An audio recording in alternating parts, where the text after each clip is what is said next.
welcome to PlatformCon 23. In this session, we will focus on cloud landing zones. While enterprise adopt cloud, one of the important aspects is the cloud landing zone, which provides all the foundational capabilities required for the workloads to run.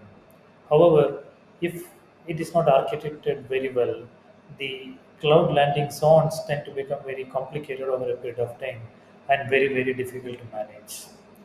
So in this session, we will look at what is a cloud landing zone, why there may be a lot of complexity around this, what is the right way of engineering evergreen landing zones on the cloud, and some of the aspects around that.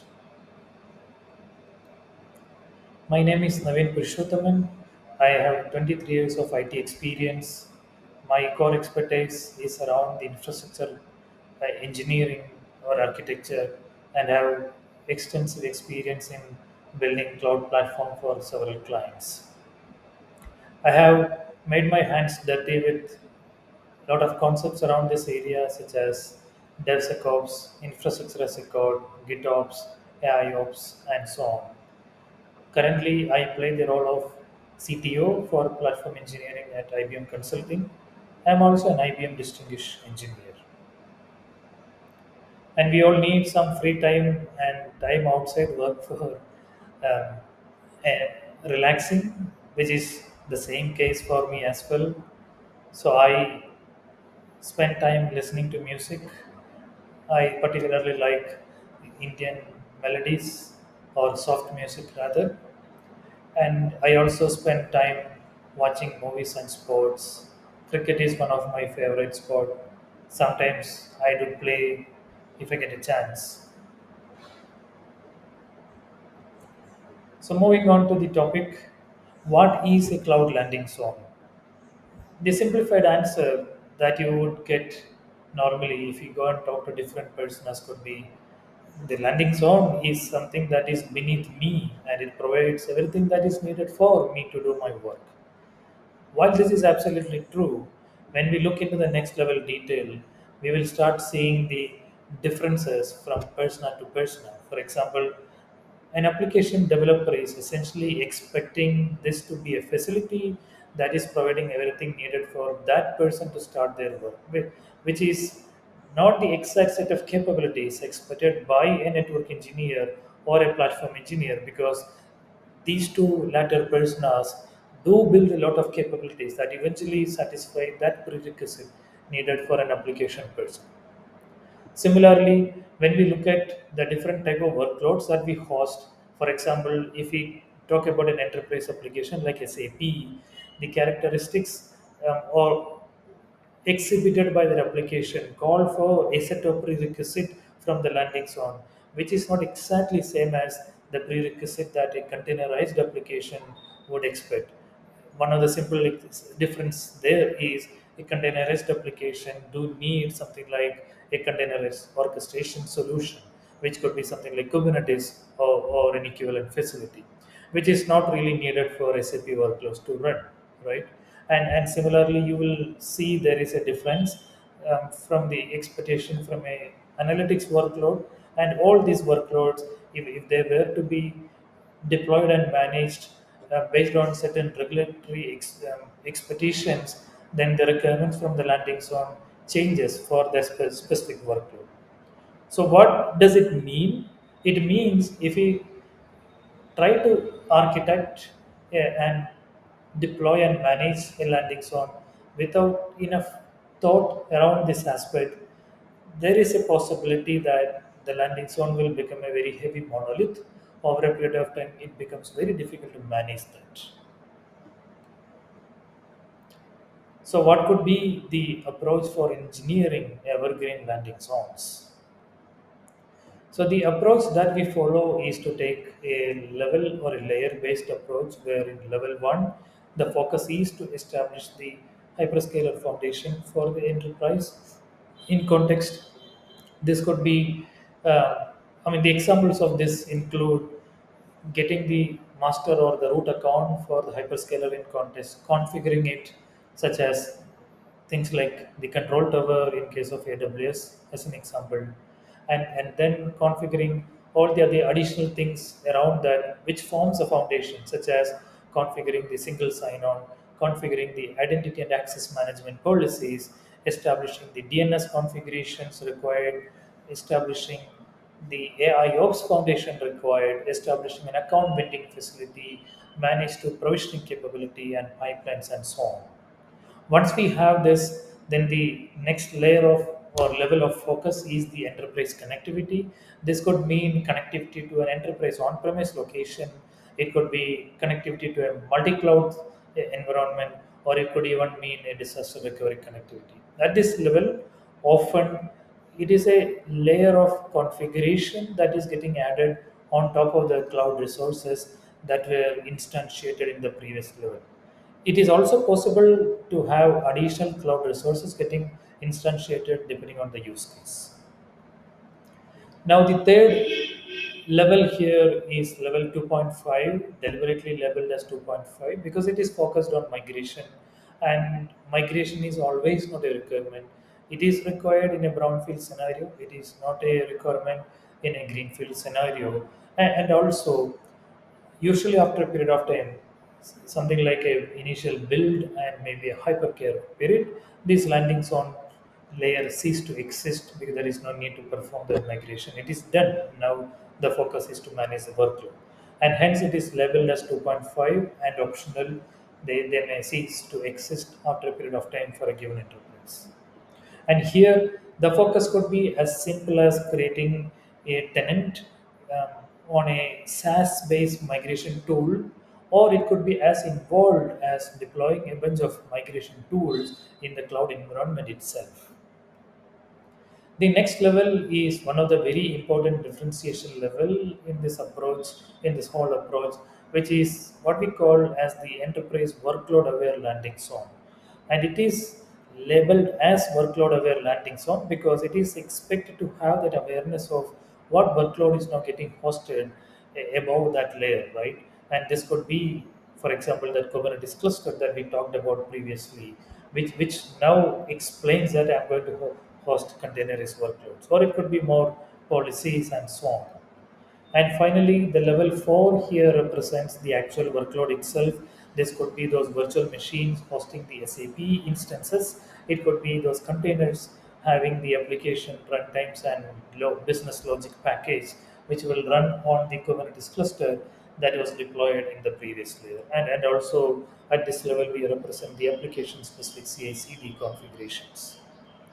Now, one of the important thing in this layered approach as well is to make sure we don't take a monolith approach. For example, if you are using Terraform as the infrastructure as a code management tool, we should not be having a simple single Terraform monolith file representing everything in this diagram. It may start to be simple, it may look simple to get started, but it will become really problematic from a scaling perspective, and also it has a very high blast radius. If something goes wrong, everything gets affected.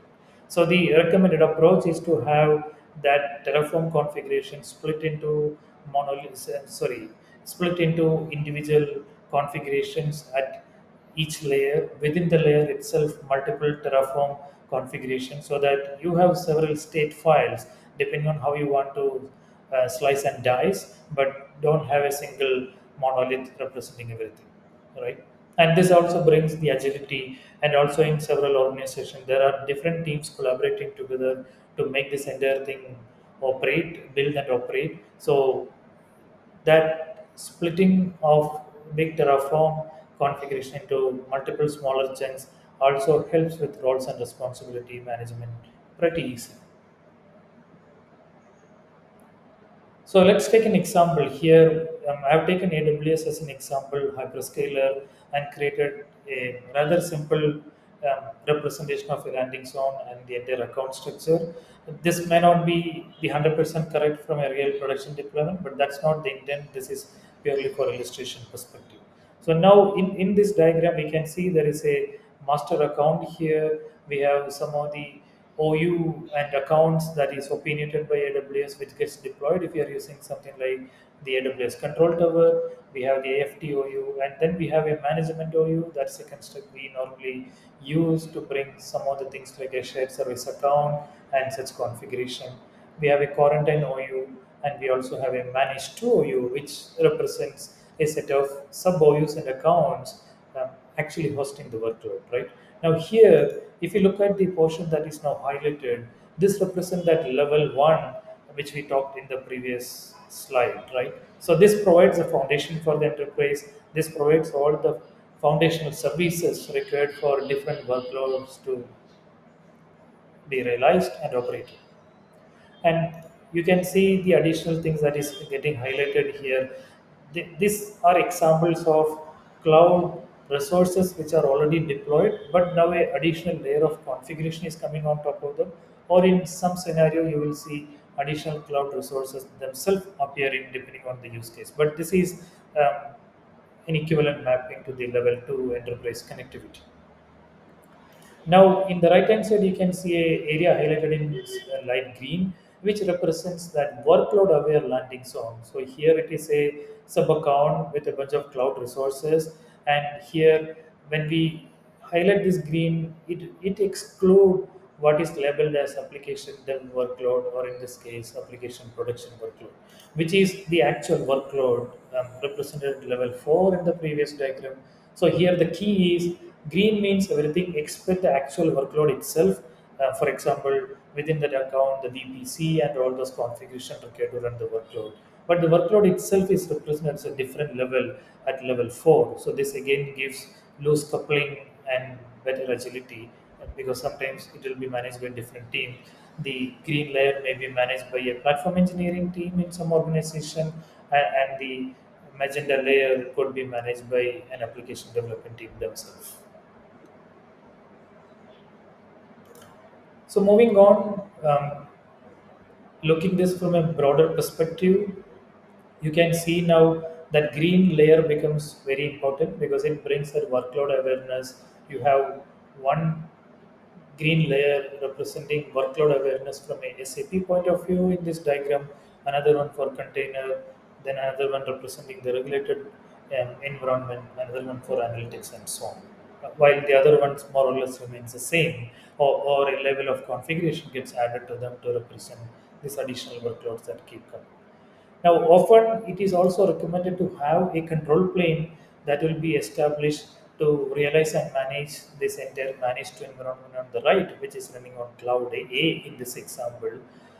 In many cases, if you are using a single hyperscaler, you normally get a lot of cloud native capabilities from every hyperscaler to realize and manage the environment. However, if you are in a multi-cloud environment, you may need to establish a central control plane which will help you to orchestrate workload deployments and management, realizing the landing zone and all aspects of the build and manage for this entire environment.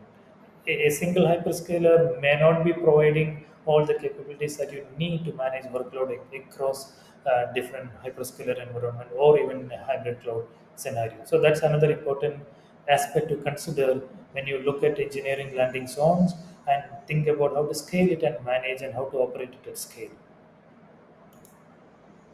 One other important aspect here, this is an advanced topic, and again amplifying the need for that light green color workload aware landing zone.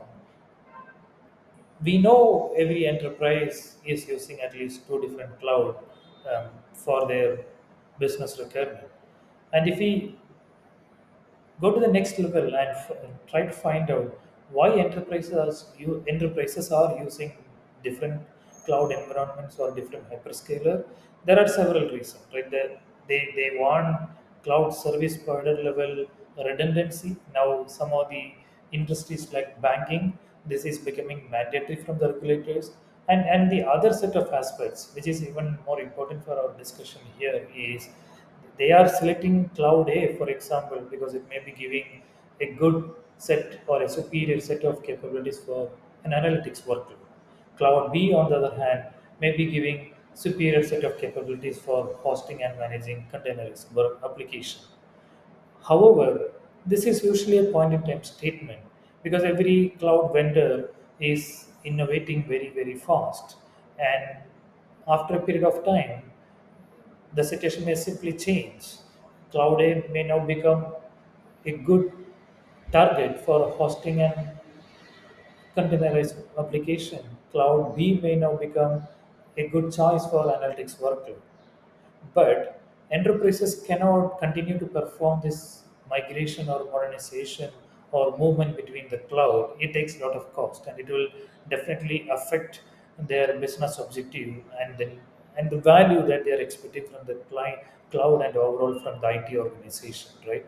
So that is where it becomes even more important to have this workload aware landing zone and extend that across the hyperscaler to make it even cloud agnostic. Now, as we can see in the animation here, we could use a control plane to enable the workload to move dynamically from hyperscaler to hyperscaler depending on a set of policies that we enforce from the landing zone side, and then based on the requirement we can move it at will, right? Maybe at every minute also if you need. Now, this is possible today to some extent for containerized workload because of Kubernetes and OpenShift, which brings a layer of portability on top the out-of-the-box capabilities from a lot of cloud service provider. But there are more capabilities required to make it even more real for all type of workload. But the importance here is the layered approach and the control plane. Control plane focus here in a nutshell is take those decisions, intelligent decisions, very, very quickly to help the movement of workload based on the dynamic nature of the business. And the importance of the managed to side, the right hand side is to execute those decisions very, very quickly to move that workload to the right place or continue to operate wherever it is and meet some other objective like scale up and so on. So, in summary, when we look at architecting control, when we look at architecting the landing zones, we need to focus on modularity. We need to think about agility and speed. And very, very important, we need to make sure we control and reduce the blast radius as much possible, right? Because today we perform releases very, very fast. We follow the fail fast philosophy, but we don't want to fail something which is very critical. We should be able to control that failure to a small area of our landing zone or our workload or our cloud so that we can fail fast and scale fast. The other aspect is reversibility. This may be more mature for application layer today, but when we come to the in general infrastructure layer landing zone, this is probably not matured or probably not enough focus put by every organization. It is also important to be able to roll out features and roll back some of those features if they are not making sense, right? And orchestration and instrumentation, we went through those details. It is very important to have a control plane kind of construct which focusing on the orchestration, instrumentation for operation. We use this terminology day zero, day one, day two. Often day zero represents design, day one represents build, and day two represents run. I think that's industry wide terminology. However, there is a misunderstanding sometimes when we look at day two. Day two does not start at day two itself, right? Day two starts from day zero, or the focus for day two starts from day zero. When we architect, we have to architect with operations in mind. When we build, we have to build with the right instrumentation for operation. So that is another important aspect here. And also, we need to make sure we are instrumenting best practices, enterprise policies, and so on. So we are not expecting somebody like an application developer to worry about these things. They can just worry about developing the business logic that they are expected to develop. The other important aspect is workload onboarding and offboarding. Onboarding always have a lot of focus attention because we need to get that onboarding done. But once it is done, how do we offboard may not be very streamlined in every scenario, and that usually creates some technical debit or it creates some unwanted noise in the system, which may complicate from a futuristic point of view, for example, unwanted configurations or an unwanted configuration, a firewall that is kept there, even though it is not needed because application related to that is already decommissioned, actually increases the surface area of attack from a security point of view, right? So it is important to focus on offboarding as well. And we talked about control plane and centralized management. The other important thing is workload awareness. That is very, very important. Otherwise, again, we will be staring at a monolith, right? And dynamic workload placement with the help of the control plane. So I hope this session was useful to you. Thank you for the opportunity and thank you for listening in. I hope you all are having a great PlatformCon 23. I'll be available in the Platform Engineering Slack channel. I will also be available through the social media coordinates that you can see here. Thank you so much.